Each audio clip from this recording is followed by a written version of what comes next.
Ferdinand dan meletakkannya di atas perahu bambu. Setelah itu, Pak Yunus menghanyutkan perahu bambu tersebut ke tengah sungai yang tak berarus. Rasain kamu, semoga saja dimakan buaya. Saking kesalnya Pak Yunus tak mampu lagi menahan amarahnya. Ingin sekali ia melakukan sesuatu kekerasan pada Ferdinand akan tetapi ia sadar bahwa di negeri ini hukum terkadang dianggap lelucon. Yang miskin diadili, yang kaya diperlakukan beranak peri. Pria berusia hampir setengah abad itu pun pergi, meninggalkan mantan menantunya sendiri. Kini, Ferdinand hanyut terbawa oleh arus air yang tenang. Ferdinand mengerjakan mata ketika ia sadar bahwa ada percikan air yang membasahi tubuhnya. Terik sinar matahari juga menyilaukan wajahnya. Ferdinand bangun dan melihat sekeliling betapa terkejutnya ketika ia melihat pada sekeliling yang hanya ada air. Ferdinand berdiri, ia berusaha meminta bantuan. Tolong, siapapun yang bisa mendengar saya tolong selamatkan saya. Teriak Ferdinand akan tetapi tidak ada siapapun di sini. Siapa yang membawaku ke sini? Kurang ajar sekali Bang Ak. Ferdinand mengumpat kasar, ia menyugar rambutnya ke belakang sambil menatap sekeliling yang kosong dan lengang. Sedangkan, untuk menepi pun perahu bambu ini cukup jauh dari sisi sungai. Tanpa Ferdinand sadari, ada seekor predator yang sedang melihatnya. Kepala predator itu menyembul sedikit dan perlahan predator tersebut tenggelam sambil berenang ke arah Ferdinand. Pria itu mengambil bambu yang ada di atas perahu karena ia berusaha mengayuhnya menuju ke tepi. Namun, tiba-tiba saja terjadi sesuatu. Braak! Perahunya ditabrak oleh sesuatu yang Ferdinand sendiri melihat jelas sesuatu tersebut. Bebuaya! Ucap Ferdinand sambil meneguk salivanya. Matanya bergerak liar serta rasa takut mulai menggerogoti jiwanya. Tidak! Aku gak mau mati konyol! Ucap Ferdinand yang kini kembali mengayuh perahunya. Sedangkan, buaya tersebut mengejar dari belakang. Ferdinand berusaha mengayuh lebih cepat meskipun gerakan predator tersebut tak kalah cepat. Sesekali Ferdinand berusaha mengarahkan ujung bambu pada buaya tersebut dan berusaha mengusirnya. Buaya itu terkadang tenggelam dan timbul, semakin membuat tubuh Ferdinand menjadi tegang. Keringat sebesar biji jagung mengucur dari ujung kepala sampai kaki. Lututnya terasa gemetar akan tetapi pria itu tetap berusaha mengayuh agar segera bisa sampai ke tepi. Jantung Ferdinand berpacu. Kecepatan detak pada ritme jantung setara dengan cepatnya perahu itu berjalan. Sedangkan, binatang buas itu masih mengejar tetapi untuk mencapai tepi sungai Ferdinand masih harus mengeluarkan tenaga ekstra. Aku tidak mau mati konyol. Pokoknya aku harus selamat. Ucap Ferdinand yang kini menatap pada sisi tepian yang hampir saja ia gapai. Ferdinand mengulas senyum. Ia berpikir akan segera selamat. Namun, predator itu semakin mendekat dan mendekat, hingga akhirnya buaya besar itu menghempaskan ekornya pada perahu bambu yang kini sedang dikendarai oleh Ferdinand. Perahu bambu itu menjadi goyang ke kiri dan kanan, hingga akhirnya Ferdinand tak bisa menjaga keseimbangan dan biur. Ferdinand jatuh ke air. Apakah pria itu akan selamat atau tidak? Bab 51. Bab 51. Ferdinand menatap ke belakang ketika buaya itu berusaha mendekat. Ia berusaha berenang tetapi agak kesulitan dengan sepatunya. Berusaha mengayuh tangan dan kakinya akan tetapi. Hap! Predator tersebut berhasil menggigit ujung kaki Ferdinand meskipun hanya terkena sepatu. Pria itu sampai terkencing di dalam air dan berusaha melepaskan gigitan predator tersebut. Gigi runcing dari binatang buas itu berhasil mengenai betisnya. Setelah berjuang habis-habisan dan tubuh Ferdinand hampir terserat ke tengah. Akhirnya sepatu milik Ferdinand terlepas dan sangkut di mulut buaya tersebut. Tubuh Ferdinand agak lemas akan tetapi ia memaksa diri untuk berenang ke tepi. Nafas pria itu terengah-engah ketika sampai daratan. Kakinya berdarah karena terkena bekas gigit dari sang predator. Lukanya lumayan parah dan untung saja kakinya tidak buntung dimakan oleh predator tersebut. Sepatu kulit berhasil menyelamatkan Ferdinand. Siapa yang sudah membuangku ke sungai itu? Sialan! Perasaan tadi aku sedang berada di rumah Kania dan ingin membawa Ariel bersamaku. Ucap Ferdinand sambil menggigil karena tubuhnya lama berada di dalam air. Ferdinand berjalan. Ia berusaha mencari arah menuju ke rumah rumah Kania karena mobilnya masih terparkir di sana. Pria itu terpincang-pincang sebab kakinya terasa cukup sakit. Ia berhenti dan mengingsing celana yang ternyata di betisnya ada 2 luka bekas gigitan predator tadi. Ah, sakit sekali. Tapi setidaknya kakiku masih baik-baik saja, ucap Ferdinand sambil berjalan maju. Pria itu terus melangkah, menuju ke arah rumah Kania.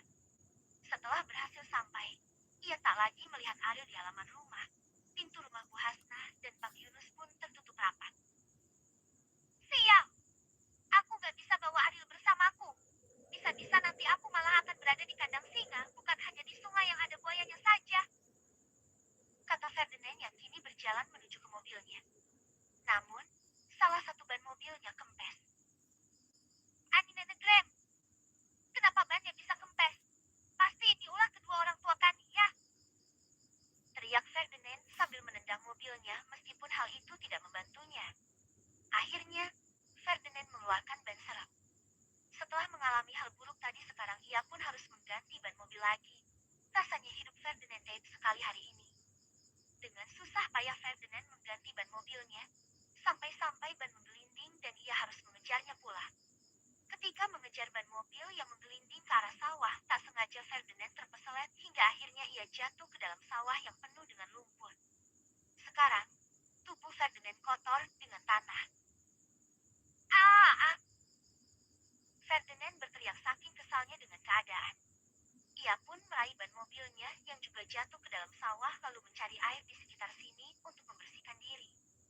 Ferdinand hanya menemukan sumur kecil yang airnya juga kotor. Tak ada pilihan lain, ia terpaksa menggunakan air tersebut untuk membersihkan dirinya. Kini, Ferdinand kembali ke mobilnya.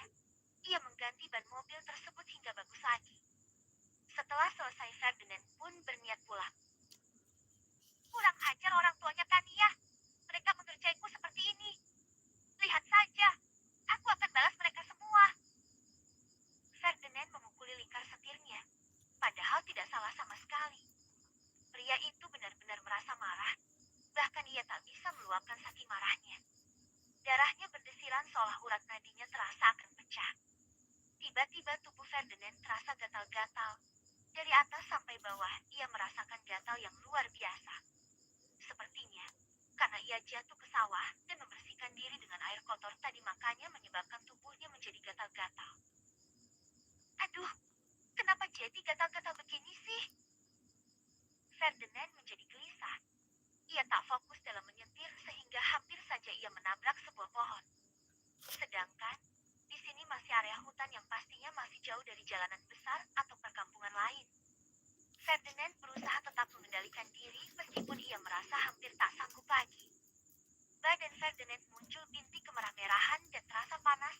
Setelah sampai ke jalanan besar dan sudah banyak rumah-rumah yang Ferdinand lewati, ia segera berhenti ke salah satu tempat pencucian motor. Saat mobil terparkir, Ferdinand segera keluar dengan sedikit berlari. Pak, saya mau cuci mobil.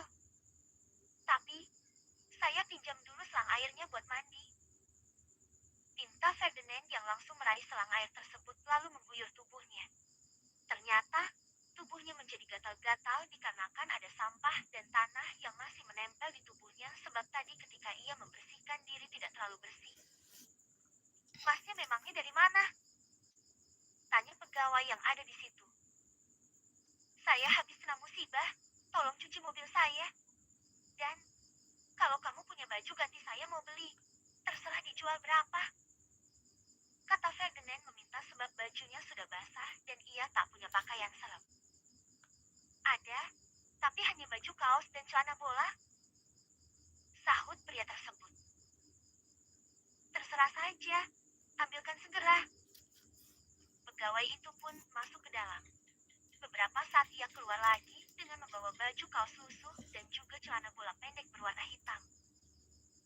Hah, yang benar saja. Apa tidak ada baju lain selain ini?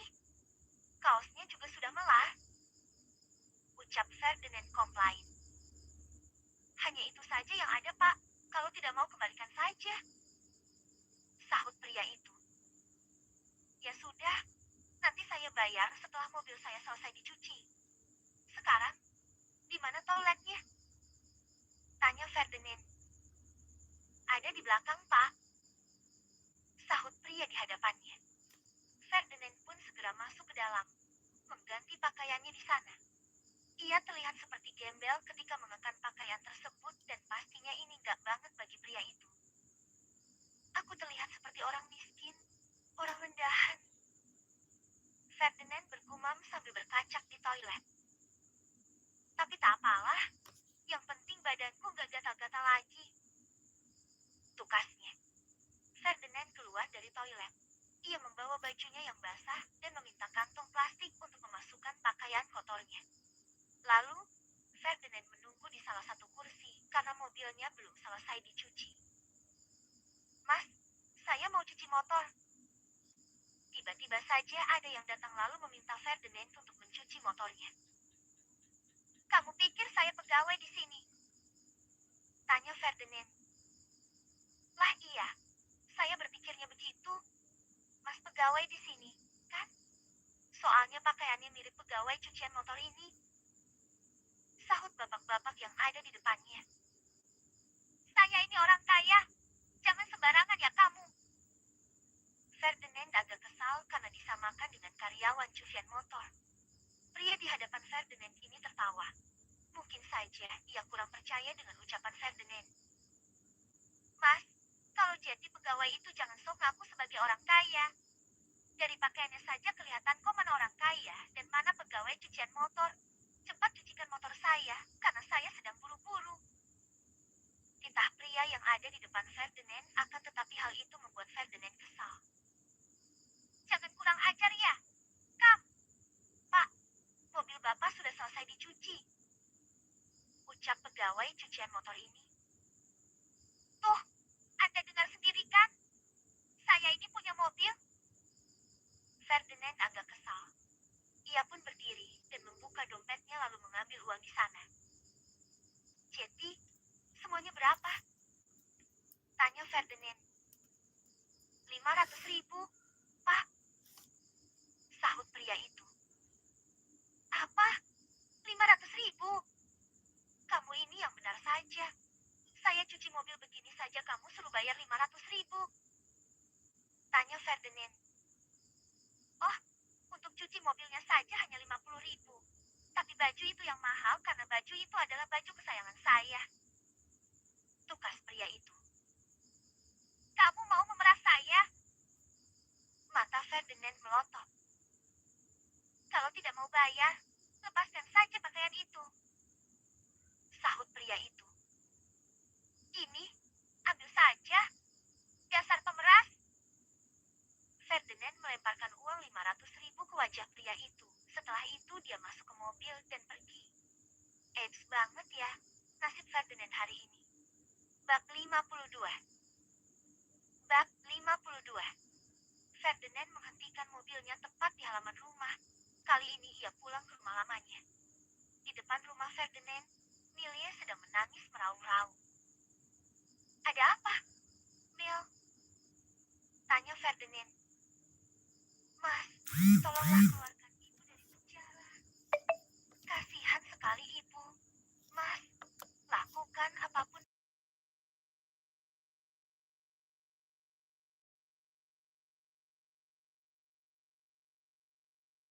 Selnya. Ibu dipindahkan ke sel yang banyak tahanannya. Terus tadi aku lihat ada beberapa memar di wajah ibu. Ngadu ke pihak berwajib juga mereka kayak gak peduli. Kamu kan nikah sama anak orang kaya. Mas, kamu minta tolong dong sama papa mertuamu buat melepaskan ibu. Sewa pengacara mahal. Mas, pinta Milia sambil terseduh-seduh. Mas tidak bisa melakukan itu. Mel, jika Mas membebaskan ibu maka Arshana akan meminta papanya untuk membuat Mas dipecat dari pekerjaan Mas.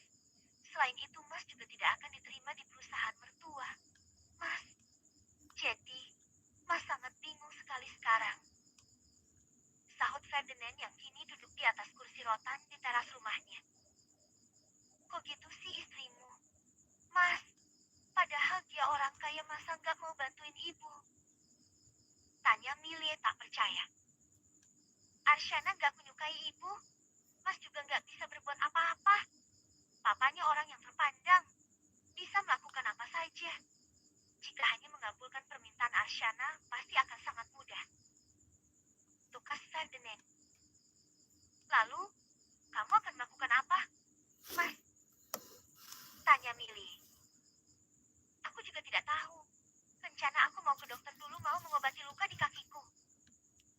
Sahut Ferdinand dan terlihat jelas ada luka koyak di bagian kaki Ferdinand. Memangnya kamu habis ngapain, Mas? Kok bisa luka kayak begitu? Seperti habis digigit sesuatu. Ujar Milly. Mas digigit buaya. Untung saja kaki Mas gak putus. Ucap Ferdinand yang kini memegangi betisnya yang mulai terasa nyeri. Itu lukanya masih basah dan berdarah. Ucap Millie karena tadi Ferdinand hanya memperban dengan alat seadanya yang ada di dalam kotak P3K di mobilnya. Kok bisa sih Mas digigit buaya? Emangnya kamu kemana aja hari ini? Tanya Millie sambil mengusap air matanya. Ceritanya panjang. Mas gak bisa ceritain sekarang. Mas mau pergi ke rumah sakit dulu. Kamu bisa temani Mas kan? Tanya Ferdinand. Millie mengangguk. Kemudian ia membantu Ferdinand berjalan menuju mobilnya. Sebab, rasa nyeri pada kaki pria itu sudah semakin terasa. Perih menjalar sampai ke pangkal paha dan di bagian pinggiran bekas gigitan buaya itu sudah mulai memerah. Apa sakit, Mas? Tanya Milly. Sakit sekali. Mel, perih banget. Mas coba tahan saja sedari tadi. Sahut Ferdinand seraya mendesis. Ada-ada aja sih. Masa sampai digigit buaya? Kayak enggak ada kerjaan lain aja, Mas. Celetuk Millie. Mas juga enggak tahu. Tadinya Mas pergi ke rumah ibu dan bapaknya Kania. Terus, tiba-tiba ada yang mukul kepala Mas dari belakang. Setelah itu Mas enggak inget apa-apa lagi. Pas Mas bangun Mas sudah berada di atas perahu bambu di sungai. Enggak taunya sungai itu ada buayanya dan buaya itu ngejar Mas. Mas jatuh dan buaya itu sempat gigit kaki Mas. Untungnya sepatu Mas terlepas jadi Mas bisa lolos dari buaya itu. Kata Ferdinand bercerita panjang kali lebar. Mas, aku pernah ketemu sama Kania. Dia berada di kota ini. Waktu itu aku sama ibu belanja kebutuhan di supermarket. Terang Millie. Apa mungkin dia masih berada di kota? Soalnya dia juga nggak ada di kampung. Tapi, ngapain sih Kania tinggal di kota? Kayak banyak duit aja. Ferdinand nyeletuk kasar. Sesekali ia masih mendesis kesakitan. Kayaknya gitu sih, Mas. Mungkin saja dia sengaja menghindar karena nggak mau kita labrak sebab dia sudah menyakiti ibu. Aku nggak terima, Mas. Ibu diginiin. Kasihan ibu. Pokoknya kita harus lakukan sesuatu. Ucap Millie. Kita nggak bisa melakukan apapun. Kan dia juga punya pengacara. Mana pengacaranya kondang pula? Si David. Siapa yang tak kenal dia? Di televisi saja si David sering warawiri. Sahut Ferdinand dia mulai merasa buntu. Terus, apa dong yang akan kamu lakukan? Mas, jangan bilang kamu akan menyerahkan semua yang diminta oleh Kandia. Tanya Millie. Tidak ada pilihan lain. Aku harus menjual rumah dan mobil ini. Lagian, aku sudah punya rumah dan mobil baru. Aku akan menggunakan mobil itu setelah aku menjual mobil ini dan membagi uangnya dengan Kania serta Ariel. Tukas Ferdinand yang sebenarnya merasa sangat berat sekali. Sesampainya di rumah sakit, kaki Ferdinand semakin sakit dan sudah mulai membengkak. Luka bekas gigitan predator itu sangat cepat sekali bereaksi pada tubuhnya. Entahlah, mungkin karena luka gigitan itu agak sedikit koyak sehingga membuat Ferdinand tak lagi bisa menahannya. Ini jika lambat ditangani, maka bisa terjadi infeksi. Papar dokter seraya membuka perban seadanya yang dipakai Ferdinand. Ya ampun, luka robeknya cukup fatal meskipun tidak terlalu besar. Dokter membersihkan luka itu sampai Ferdinand menjerit-jerit kesakitan. Aaron sedang mengemas pakaiannya. Ia akan berangkat luar negeri selama beberapa bulan sebab ada urusan mendadak. Tiba-tiba, perusahaan di luar negeri ada masalah yang cukup serius sehingga Aaron harus mengurusnya. Jaga malah, pilih dan milu dengan baik. Jika sampai berat badan mereka turun 1 ons saja, maka kamu harus menerima konsekuensinya. Ucap Aaron datar dan tatapannya sengit. Klek. Kania meneguk salivanya. Ekspresi wajah wanita di balik masker itu seketika tegang. Bagaimana bisa ia menjamin 3 kucing ini akan baik-baik saja selama beberapa bulan? Berikan ponselmu. Pinta Aaron. Kenapa? Pak? Tanya Kania agak sedikit takut. Berikan saja. Kania mengambil ponsel yang ada di dalam tasnya, memberikan pada Aaron dengan hati-hati karena perasaan Kania sedikit tidak enak. Apa yang akan Aaron lakukan pada ponsel wanita itu? Ini nomor dokter hewan. Jika malah pilih dan milu sakit, maka segera bawa ke sana. Aku akan membayar biayanya via transfer. Bilang saja bahwa kamu adalah asistenku. Tukas Aaron yang kini sudah memegang pecahan kopernya dan memasukkan satu tangan ke dalam saku celananya. Satu lagi, kamu tidak boleh mengobrak-abrik apartemenku. Dagang kemari dan pastikan bahwa 3 kucingku baik-baik saja. Setelah itu pulanglah. Jangan lupa, berikan mereka makan 3 kali sehari. Jika makanannya habis, maka kamu tinggal telepon saja aku, maka seseorang akan mengantarkan makanannya kemari. Jelas heran pada wanita gendut di depannya. Baik Pak, saya mengerti. Kania mengangguk paham. Baiklah, kalau begitu saya akan segera pergi. Pegang kartu ini dengan baik dan jangan sampai hilang. Ucap Aaron seraya memberikan kartu pada wanita itu. Kania menghela nafas yang sejak tadi seolah tertahan. Ketika punggung pria itu menghilang dari balik pintu, ia merasa lega. Kania menggenggam tangannya sambil bersolak senang. Yes, akhirnya pria arogan itu pergi juga. Yes, yes, yes. Kania berputar-putar sambil melompat-lompat dan ternyata Aaron sudah berada di ambang pintu dengan satu tangan memegang handle dan pintu sedikit terbuka seluas tubuh Aaron. Kenapa kau begitu senang? Tanya Aaron sembari membuka lebih lebar pintu apartemen itu. Pepa, Aaron. Kania langsung terdiam. Kau senang aku pergi? Tanya Aaron sambil berjalan ke arah depan nakas lalu mengambil dompetnya yang tertinggal di sana. Enggak kok, Pak. Tubuh Kania terasa tegang sekali rasanya. Aku hanya ingin mengambil dompetku.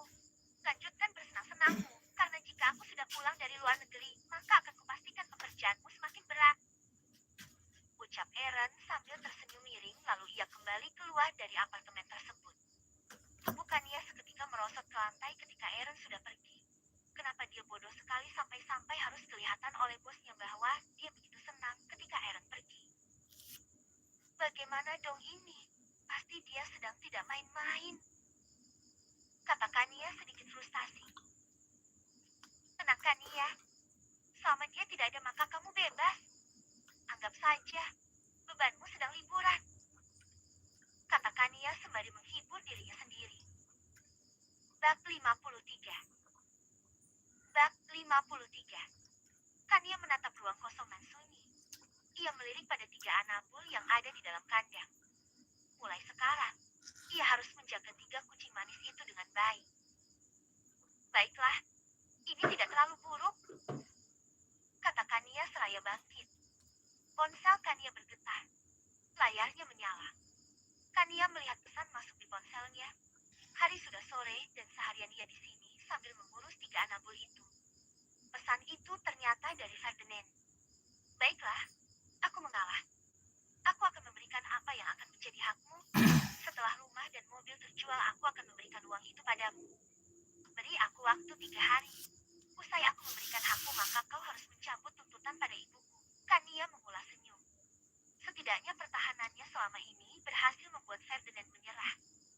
Oke. Dan setelah itu, aku berharap kita sudah tidak ada lagi hubungan. Balas Kania. 3 hari berlalu, Kania kembali mendapat pesan dari Ferdinand. Rumah dan mobil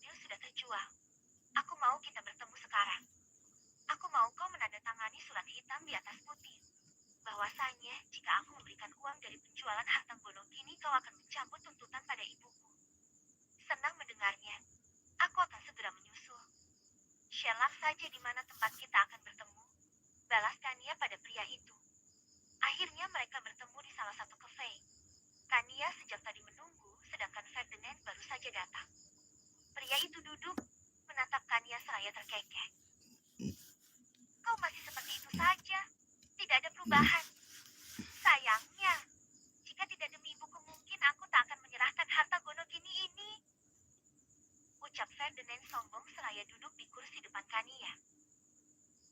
Terserah kamu mau bilang apa. Cepat berikan surat perjanjiannya biar aku membacanya. Jika surat itu merugikanku, maka kesepakatan kita gagal.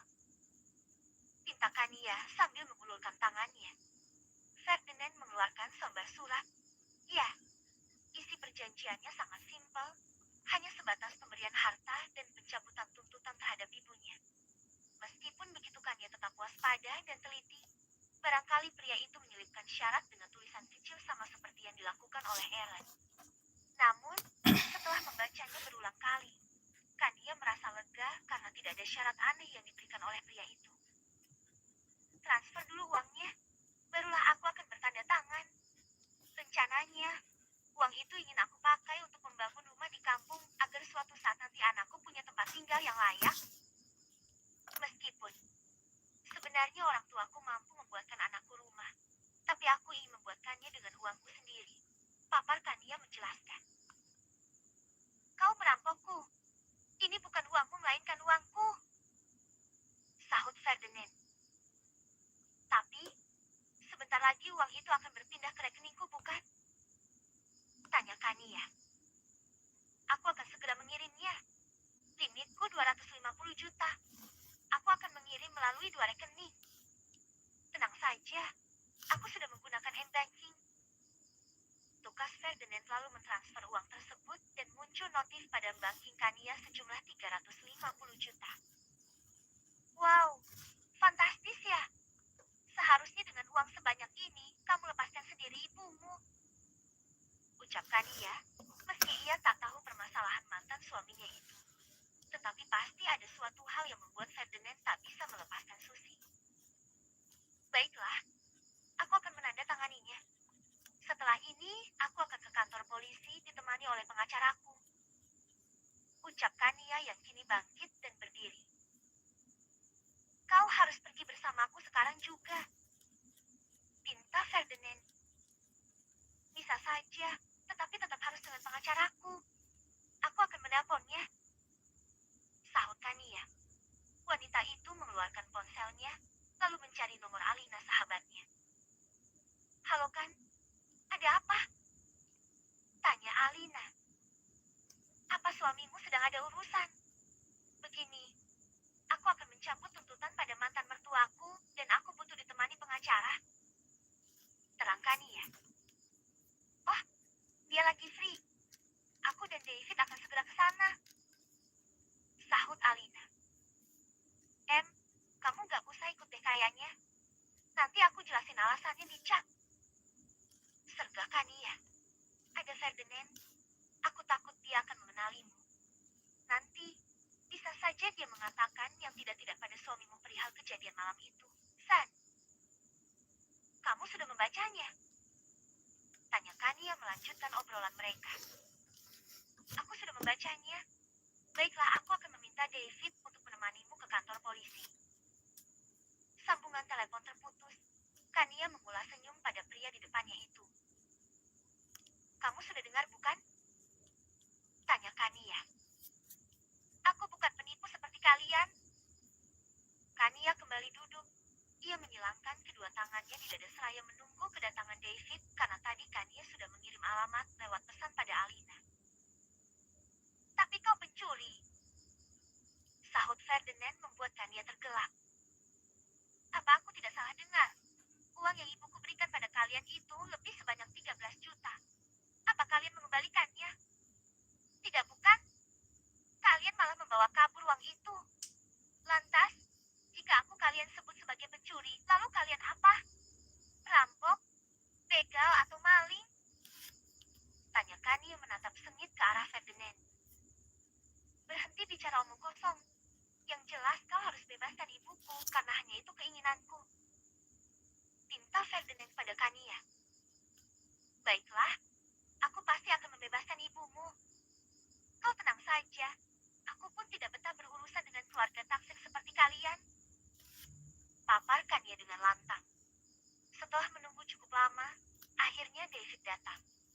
Kini, mereka bertiga pergi ke kantor polisi dengan menggunakan mobil milik Ferdinand. Sebab, tadi David berangkat menggunakan taksi,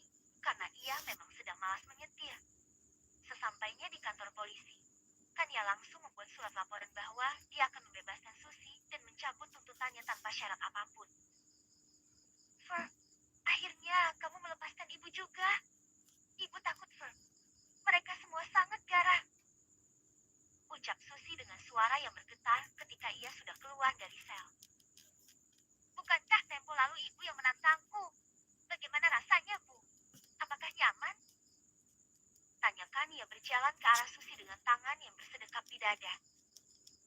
Aku selalu kalian hina bodoh. Tidak berguna dan semua kata umpatan kalian lontarkan kepada aku hanya karena aku bertubuh gemuk dan tidak sesuai dengan keinginan kalian. Sekarang, aku bisa membuktikan pada ibu bahwa aku tak sebodoh dan selemah yang kalian kira. Kania menatap tajam ke arah Susi.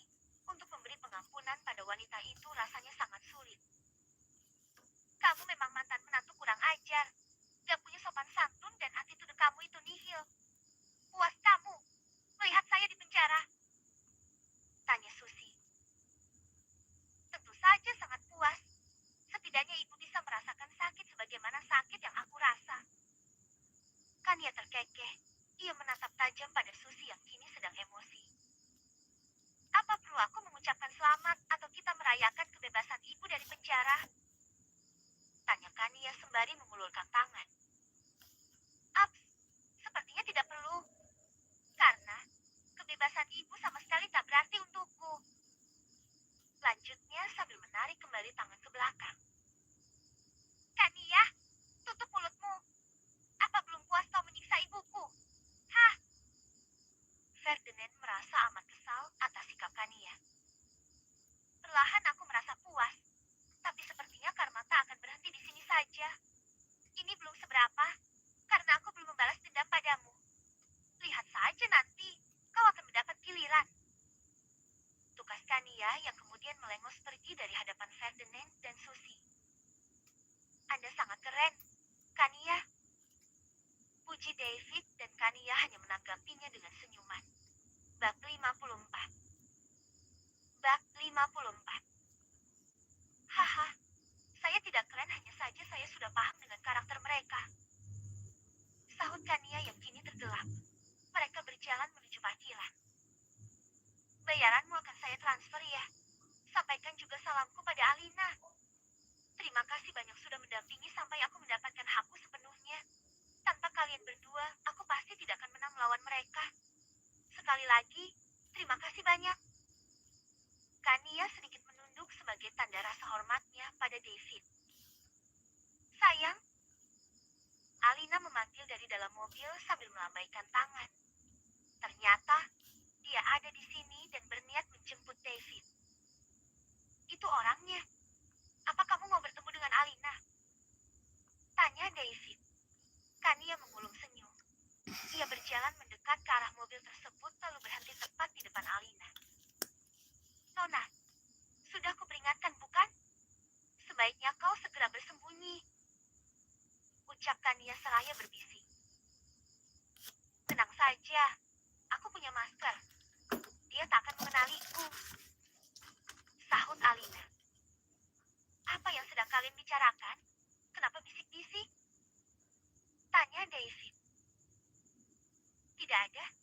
Sebaiknya kalian segera pulang karena aku juga harus pergi ke Ban. Tukas Kania yang kemudian melambaikan tangan seraya menjauh dari David dan Alina. Usai pergi ke Ban, Kania mampir ke apartemen Aaron. Ya, apartemen ini tampak sunyi karena pemiliknya yang garang seperti singa itu sedang tidak ada. Aaron juga tidak memberi perintah agar Kania masuk kantor. Jadi seharian ia selalu menghabiskan waktu di apartemen ini hanya untuk mengurusi para anabul itu. Hari berganti minggu, minggu berganti bulan. Setiap pulang bekerja Kania selalu meminum ramuan pemberian dari nenek tua itu. Bahkan ia selalu pulang jalan kaki demi bisa menghemat uang dan hidup lebih sehat. Kania juga menutup semua cermin yang ada di apartemen Aaron menggunakan koran.